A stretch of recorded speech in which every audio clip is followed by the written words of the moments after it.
Hi, it's Mike Snyder with USA Today, and I'm here with Michelle Phan. She is going to be talking here at South by Southwest about how to be sincere with your social media. Michelle, thanks for taking time with us. Thanks for having me here. So how can I be more sincere on my social media? Well, you're already a sincere person. You know, you keep it real with me, and I think that's the key to keep it sincere online, is just to be authentic, to be yourself.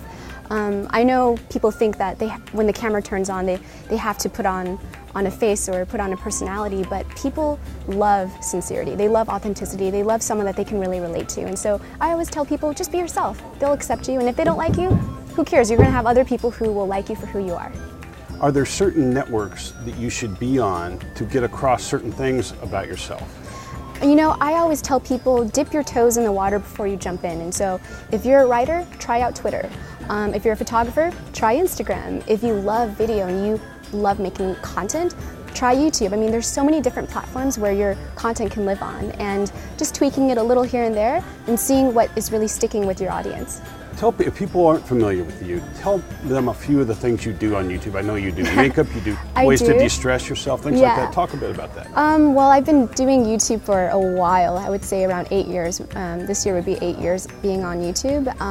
And my content is really dictated by what my viewers want to watch. And so when I first started, it was beauty, it was makeup tutorials. But now it's evolved into beyond just beauty, where I'm teaching my followers how they can find their inner beauty. And so a lot of lifestyle tips, how to build self-confidence. I do a lot of Q&As where my followers, they ask me really personal questions like, Michelle, I feel so insecure when I see all these beautiful girls on Instagram. How do I build self-confidence when it's so hard because I don't look like them? And I give them real advice like a big sister. And I believe it's going to constantly evolve as I grow older, and I hope that my audience can grow old with me.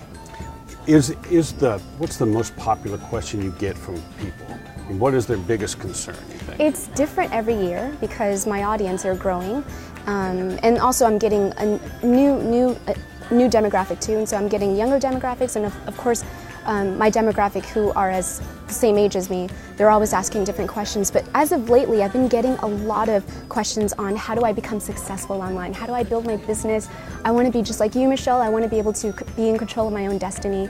And so I've been giving a lot of advice on how one can build their brand online.